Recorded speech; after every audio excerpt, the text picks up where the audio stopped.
Warning, the following video features stunts performed either by a random YouTuber with a small PP or under the supervision of a random YouTuber with a small PP. Accordingly, FU Crew and its producers must insist that no one attempt to recreate or reenact any stunt or activity performed in this video. Hi, I'm Cameron Nashville, and this is Jackass the video game.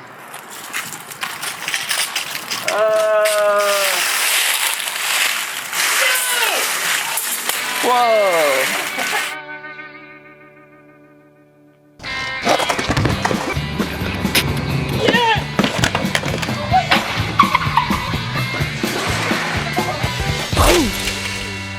Jackass. Amateur stuff.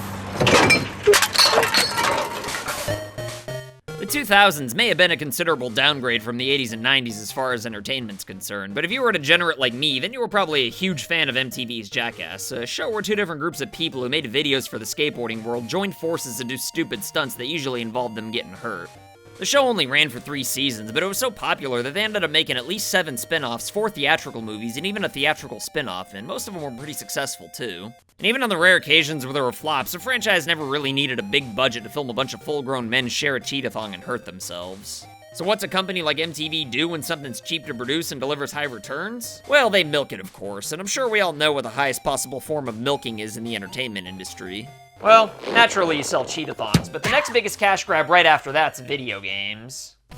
Look, don't get me wrong, there's nothing inherently evil over making money from having a video game made for a TV show or a movie. In fact, doing so led to some of the greatest video games of all time. But, come on, how are you gonna make a friggin' video game off of Jackass? They say the NES had the most random licensed games, but the PS2 took things to a whole new level with over 3,800 titles in its library. But even so, whose idea was it to make a friggin' video game about this? Now I'm lubing up the little toy car because I'm going to put it in my butt. I mean, what's next? Jersey Shore? They better not have. Oh, thank God, just a Facebook game. That doesn't count. Still too close for comfort, though. Then again, the Jackass TV show did things that were never done before, and things turned out pretty well there, so maybe the game might actually be pretty good if I give it an honest chance.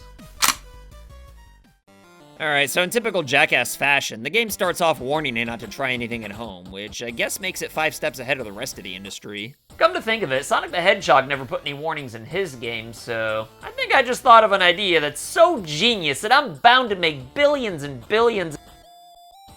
I'm sorry, officer. I didn't know I couldn't go 95 in a school zone. I saw Sonic the Hedgehog do it in the game, and I didn't get any warning telling me not to. Plus, City Escape was on the radio, and as far as that red light's concerned, it was yellow when I went through it. Nah, it was red.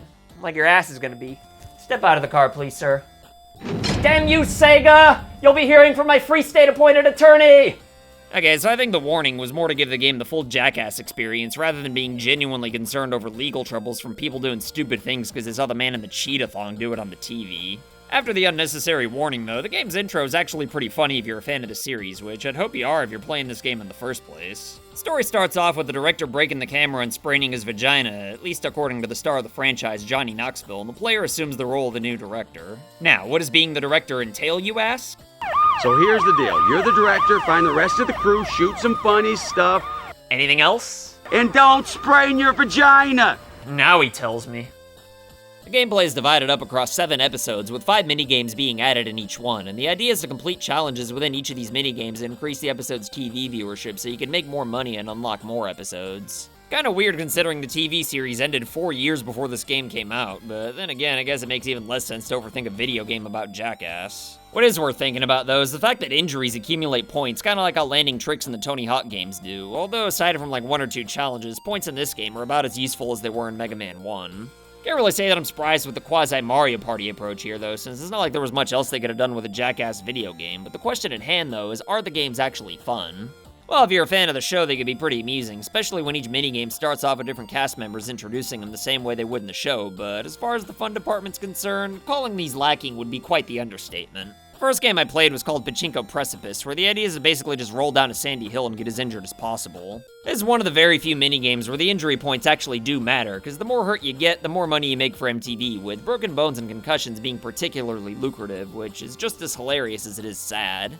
Not sure if this is MTV's way of telling the world exactly what they're doing, or if it's just the game's way of making fun of it without caring whether or not it flies under MTV's radar.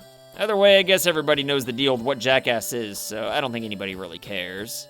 Then again, I know I wouldn't hesitate to destroy my body for some extra YouTube views, so I think I could relate. Hi, I'm Cameron Nashville, and this is the snow skate stunt or whatever.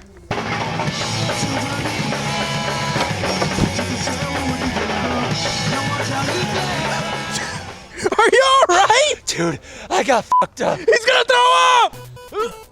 The next game I played is called Rooftop Cart Stop, where, as the name implies, you race shopping carts on top of a roof, but you stop right before you go off the edge, which kind of took me back a little bit. Yeah, I know you'd die going off a building in a shopping cart, but the last stunt had you falling off a cliff to rack up some broken bones and concussions, so why does the game now suddenly care about your well-being?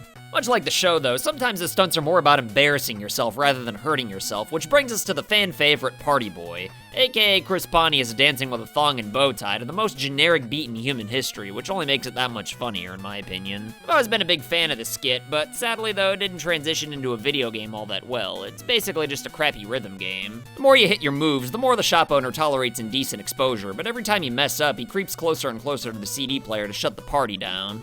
Even if the hit detection wasn't way too strict, it still wouldn't be the least bit fun, but as bad of a minigame as this is though, it's still worth it to know that they managed to work Party Boy into a video game somehow. What a time to be alive. Every time you unlock a new episode though, the game furthers the story with some really ridiculous cutscenes, and sometimes even voicemails from the series producer Jeff Tremaine to provide some words of encouragement. Watching those little bitches get hurt always makes for great television, and it gets us more cash. It's a win-win situation.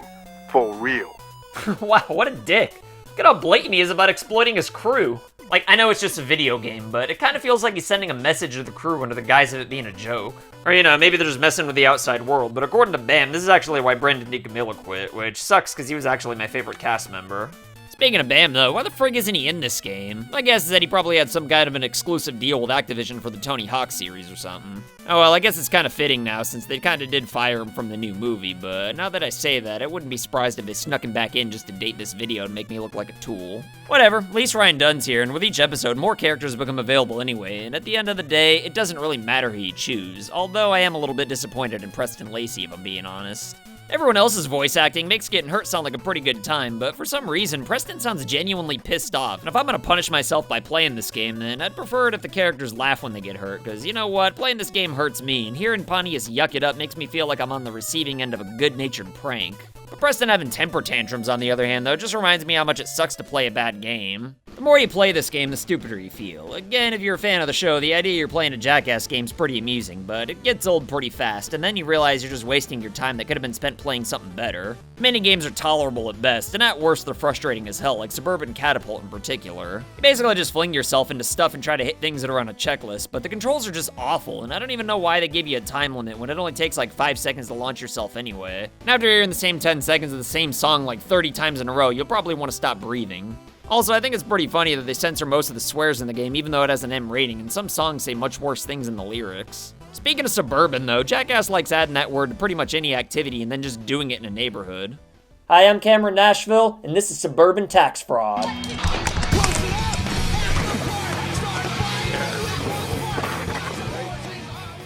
Got no idea how this game was greenlit, but after playing it, I'd guess that they probably had just enough ideas for a pitch, and then they either couldn't think of anything new, or they didn't even try. Now here I am, over a decade after the fact, playing Elephant Poo Dive while my copy of Shin Megami Tensei 5's on suicide watch due to neglect. There's so many mini-games here that are just plain lazy, and I'm sure if someone involved in the development were here, they'd say, well, I'd like to see you come up with better ideas. Like, my idea would be to not make the game in the first place, because I can't come up with any ideas. Nobody can. It'd be like seeing a mechanic peeing in my exhaust pipe and being like, well, I'd like to see you try to rebuild the transmission, punk. I mean, come on, does it really get any lazier than a mini-game where all you do is wreck a car for no reason? Sure, they have wrecked cars before, but at the very least it'd be a stupid joke as to how or why the car was being wrecked. They'd never just do it and have that be the skit. Apparently the Jackass crew gave the game a list of unused ideas from the show, but there's no way one of them was to just wreck a car, so the developers had to have gone into business for themselves on this one. The whole car wrecking game reminds me of this Jackass spoof I did a few years ago with Shane, aka Bubby Toad, where the whole point was to make the worst Jackass skit of all time. Yo, my name's Bam, and this is the pole hit.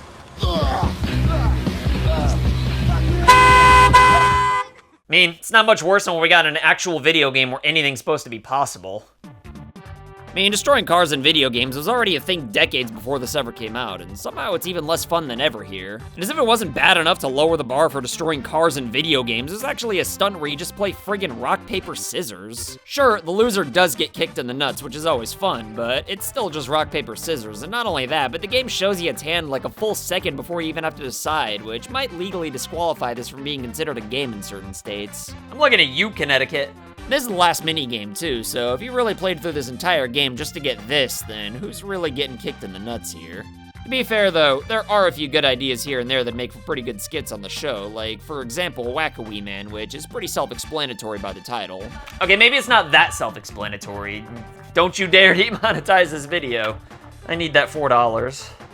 Despite the conclusion your gutter mind may or may not have jumped to, though, this is just whack-a-mole but with Wee Man, and sometimes Preston jumps up too, causing you to lose points if you jump the gun. It's pretty simple, but it's still effective for what I'm asking for out of this game, which, as you can see, really isn't much, but for whatever reason, they decided to either repeat the same ideas over and over again, or just not use their imaginations at all, and I think that's pretty lame. I mean, come on, it's calling a stunt big balls and then just having everybody inside of balls on top of a roof rolling into each other the best they could come up with. Although, as lame of an idea as this is, it's actually one of the funnest minigames it's got. Oh, so now it's okay to go off the roof? A lot of the challenges here specifically require me to go off the roof, so why was it a big deal for me to do it in the shopping cart game? You know what? That's another thing I don't like. A lot of these minigames are impossible to do all the challenges in one go. Granted, most of these minigames are pretty short, but still though, even if it's really hard to do, it should at least be possible to do all the challenges at once. But I did them all at once. Sorry. I forgot Bam's persona non grata in Jackass these days. Even though the cutscenes are entertaining for fans of the show, which luckily I am, there really aren't too many of them. Hell, I'd have preferred it if they just made an animated Jackass movie with digital characters instead. While there may not be too many cutscenes though, I do appreciate the fact that they were at least thoughtful enough to fill the extra space on the disc up with actual skits from the show and behind the scenes features and stuff like that. Most of the skits are still pretty gold after all these years, but you know what, I've gotta say that the blind driver skit really doesn't hold up all that well. I mean, don't get me wrong, I don't find it offensive or anything like that because I'm not a little bitch, but I just think that while the idea is hilarious on paper, it's not like anybody even saw that Danger Aaron was supposed to be a blind guy in the first place. They just saw a car running into a bunch of stuff. It's still kind of funny, I guess, but not as good as I remembered it. In addition to all the bonus content, though, there's also a two-player mode in case you want to show your friends why your wife's always hanging out with that diehard Scott Steiner fan Chewy she met at a monster truck rally. Oh well, at least kids' seats are still just $5. In all honesty, though, while this may not be the best multiplayer game in all human history, it might actually be fun to play with somebody if you were trapped in a bomb shelter with no other games to play. I know that sounds weird, but I really do think it'd be fun to play with another human being, just not for more than a few minutes or if you had any other options. Going back to the game's story though, things take a pretty dark turn on the 7th episode where Steve-O's clearly inebriated, which is kinda odd given his real life battles with addiction. And then once you finally beat the game, you see Steve-O at the premiere in his patented cheetah thong, drunk like a skunk, throwing up all over everybody. I know it's just a game, but if they're parading it around here, then I can't help but think that the gang might have encouraged his behavior a little bit in some way, but I'm not trying to be a ween about it since I'm sure they weren't doing it on purpose and don't do it anymore. Still though, it's pretty unsettling to see here, and thank God he didn't end up dying, or then this game would be really weird. All in all though, this is far from the worst game I've ever played, and honestly, I was having fun with it at first, but it just got really old really fast. Some of the minigames do have a little bit of thought put into them with hidden paths and things of that nature, so it's not 100% pure mindlessness. In fact, there is enough meat on the bone here to where it's pretty clear that the developers at least did know what they were doing to some extent. But given how blatantly lazy 80% of the minigames are, and obviously because it's an MTV cash grab, the whole thing just feels like it was rushed. The thing is though, this game came out a year after the second movie, and it'd be a long time before the third one came out, so I don't really see what the rush was all about. I mean, it's not like they were trying to promote anything with it, they just kinda made a Jackass game out of nowhere. On the other hand though, I don't think the game being way better would have resulted in any more sales, nor do I think more time could have even made the game that much better anyway, so if for some reason you just gotta make a Jackass video game, then I guess it's probably best to just get it over with.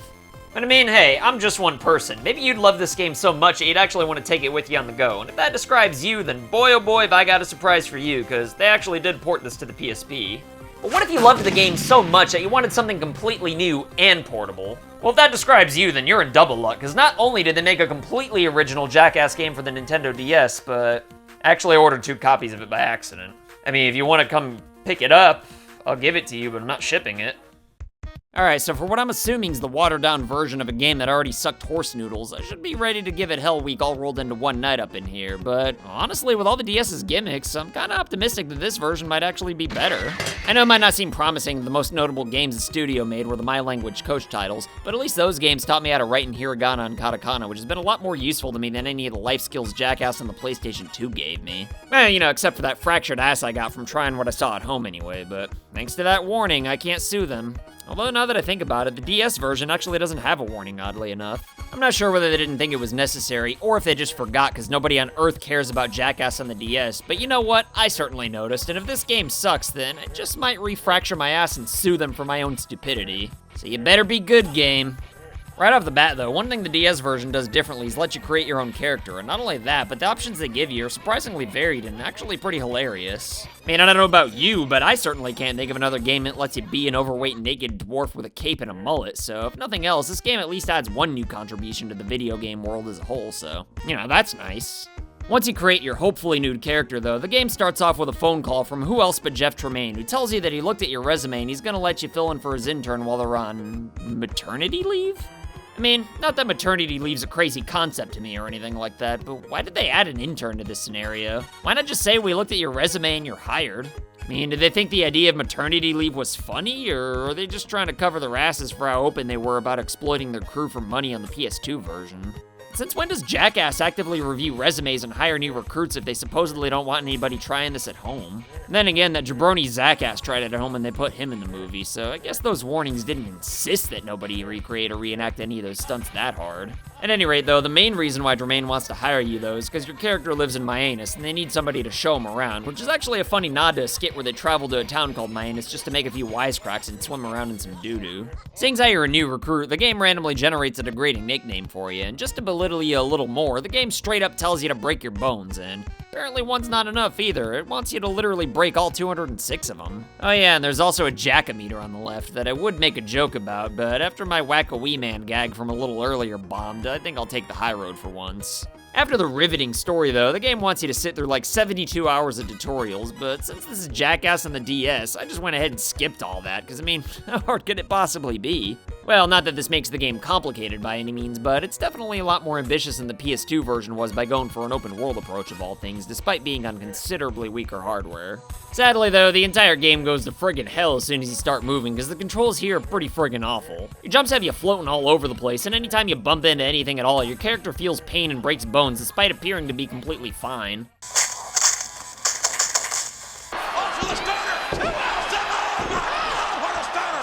Even after hours of playing, I've got no idea what breaking bones actually does, outside of getting a Santa suit for breaking them all at once anyway. Breaking bones kinda sorta matters in the challenges that require you to score points, but other than that, they're pretty arbitrary in the overworld, and like, I get that points in the Tony Hawk games don't matter outside of challenges either, but at least doing skateboard tricks in those games is actually fun as opposed to Jackass DS where the broken bone system feels thrown together in like 5 minutes. I mean, the idea for a simulator of people getting hurt sounds like it could be good on paper, and I'm sure someone out there has probably already done a good job of it, but the problem here is that the game doesn't really offer much else. The only other kinds of stunts it has either involve getting hurt, operating a vehicle, or launching your body from random devices. To be fair, the controls are usually pretty decent in the vehicle sections, and they do give you a wide variety of wacky things to drive, but while the contraptions to launch your body off of usually offer the same variety, they're just really frustrating to use, especially when you're supposed to launch into anything with any kind of accuracy. Outside of these two stunts being repeated like 87,000 times though, the game's mostly just a walking simulator. There are a few collectibles scattered throughout the levels that unlock more character design choices and things of that nature, which is fine, I guess, but most of them had no real effort put into hiding them. They're just kinda scattered all over the place, and for whatever reason, the actual items themselves are rockets and sticks of dynamite, because,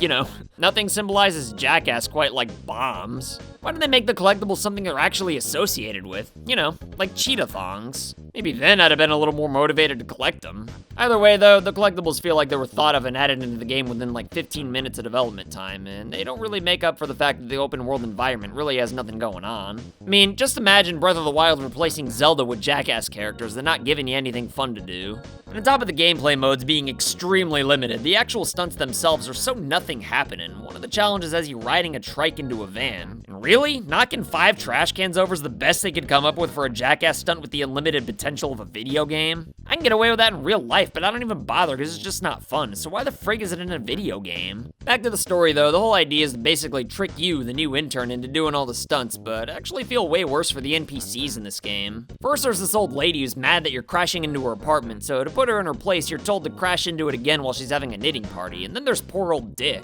This guy yells at the gang for stealing his shopping carts and running them into his customers' cars, which is a pretty reasonable pet peeve if you ask me, but then Knoxville tells you to wreck even more cars, including his boss's wife's car, and as if that wasn't enough, you're supposed to wreck into the shack that he's sleeping in. And to top it all off, the guy just got out of prison and all he wants to do is live an honest life, yet here's this naked fat guy with a mullet and a cape trying his goddamnedest to push him over the edge.